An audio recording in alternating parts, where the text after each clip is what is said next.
Hey guys, it's me, Gunpla 2.0, and welcome to my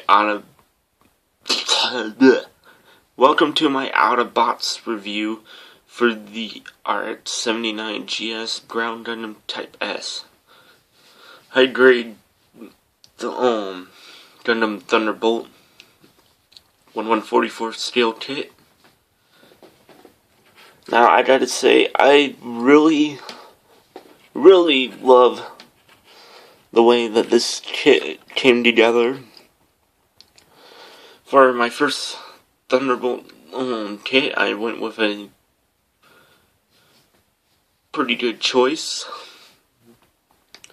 I would say. Now this kit is based off of the second season of the anime, so there is no manga version of this kit. I haven't read the Thunderbolt manga, so I don't know if this mobile suit appeared in the manga. If you have read it, leave a comment in this down below letting me know if this was featured in the manga or if this is just an anime exclusive mobile suit. This mobile suit is essentially the ground Gundam that has been customized, well, not customized, modified for use on the ship called the Spartan. This is essentially a Thunderbolt version of the ground Gundam used by the assault ship Spartan, hence why it's called Type S. So this is not a mass-produced mobile suit. This is more of a limited production mobile suit.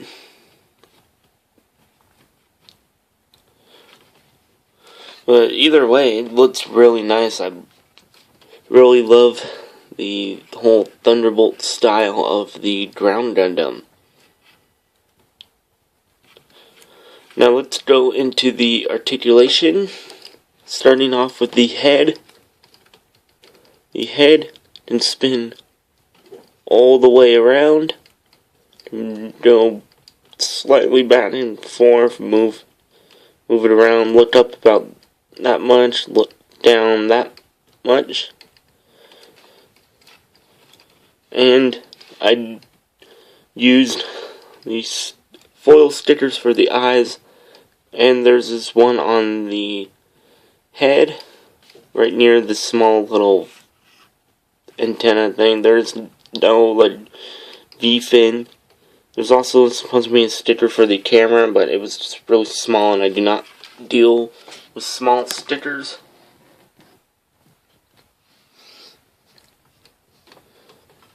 But underneath this sticker on the forehead, there is some detail. That symbol is molded into the plastic, so you can paint that if you want.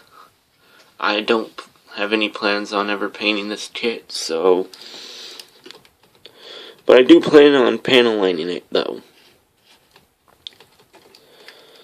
So then the articulation, the arm can move all the way up that much. Should spin that around 360. Shoulder can move separately, but it can only move down. Can't really move it up that much unless you actually, yeah, it can't really move it up that much. But it can move down pretty far, and this bar piece keeps wanting to come off. Couple of vents on the sides of the shoulders, that's pretty nice. A double joint in the elbow, but you can only bend it about that much. And wrist, just your typical HG ball jointed wrist. The waist, not much of an ab crunch. In regards to that, it's more of a brick. But you can move him around freely like that. Front skirts to move separately or jointly, depending on if you cut them in two. Side skirts move. Skirting armor could use a little bit of detail. If I was any good at scribing, I'd probably scribe in some panel lines on that. But I don't have any equipment to do that. Bat skirt, same as all the other skirting armor, just very plain. It's flat, doesn't move. Legs, that keeps popping off for me. But you can get the leg up about that much, back that far, out all the way with the side skirt popping off. Double joint in the knee, double joint in the foot. Tilt it like that, move like that. This ankle armor moves up and down.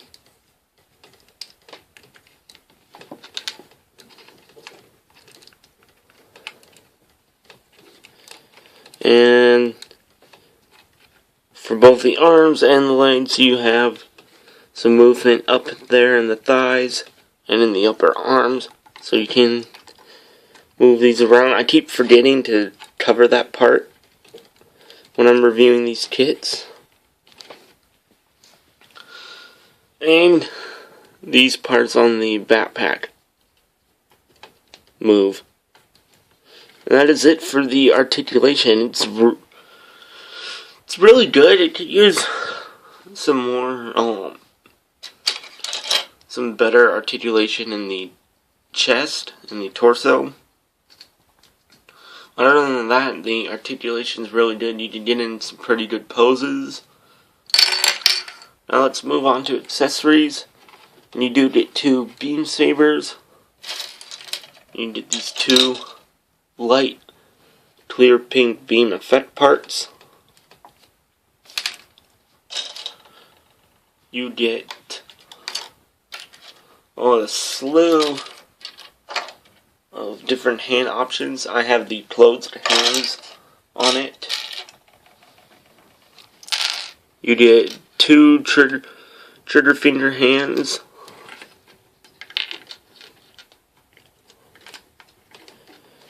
Two open hands, obviously 2 closed hands. You get a holding hand with the wrist bent. That is for the beam javelin.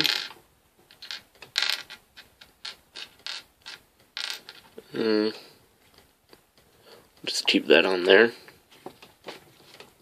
And speaking of the beam javelin,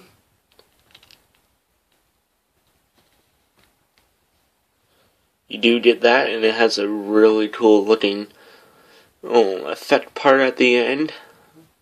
It's just 2 pieces that slide onto each other, and then the tip is just 2 pieces that sandwich around this part.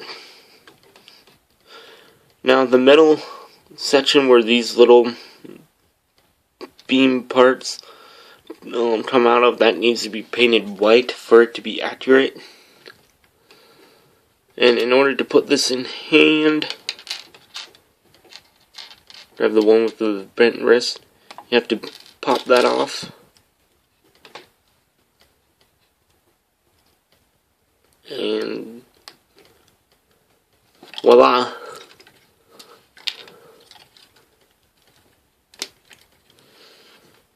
And now he's holding a beam javelin. And it is long enough to have it be put into 2 hands.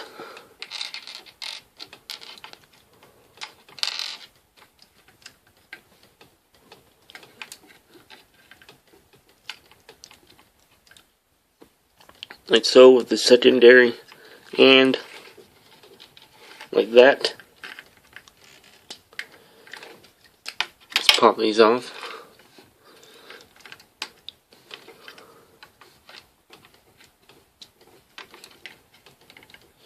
And you also get a beam rifle.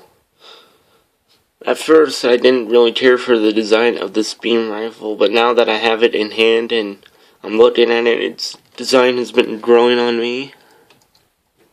And that just slides into the trigger finger hand like that. It is a bit loose, but not too much. And you just hold the beam rifle like that. Now, it won't be a Thunderbolt kit without a couple of shields. And I did put the EFSF marking stickers on these shields. And this one has a connection point like that just connects into the arm like that. This one has one that can be used by this here mechanical arm, which you do get two of these, but sadly you only get one mechanical arm that can hold on to the shield. But you do get a little piece right here that does move, and that's where you put the beam saber when using the folded out mechanical arm.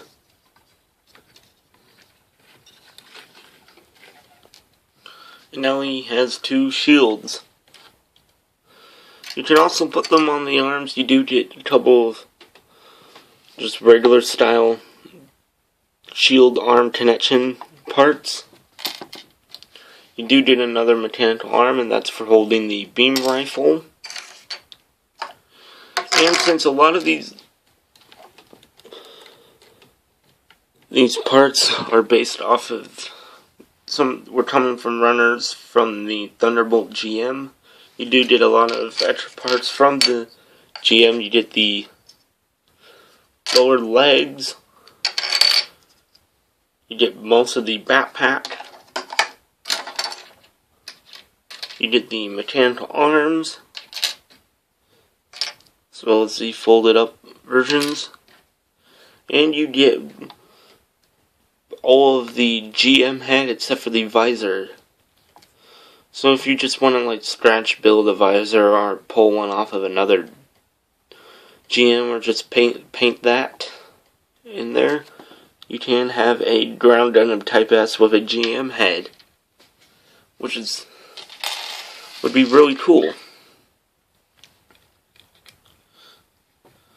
And that is all for the accessories.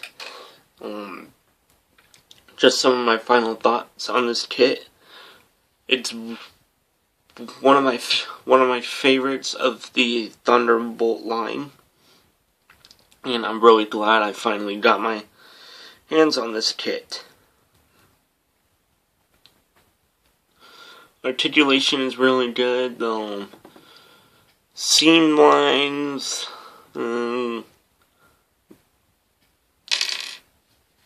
Something I don't really worry about is the seam line removal. But there's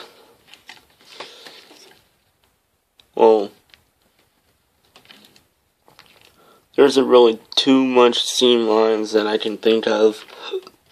Either that or I just didn't really pay attention to where the seam lines are at. And overall, like I said, this is a really nice kit. Highly recommend this kit to anyone who is a fan of the Thunderbolt line. But I wouldn't really say this is a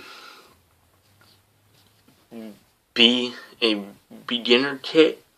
It could be, like, any high grade could possibly be a beginner kit, except for some of the really big ones, like the Kshatriya, Zazabi, Sinanju, kits like mobile suits like those that are extremely large. Now, I hope you guys enjoyed this review. Don't forget to comment, like, and subscribe. And let me know what you guys think of either this video or just this kit in general. And I will see you guys in the next review. This is Gunplorator 2.0 signing out.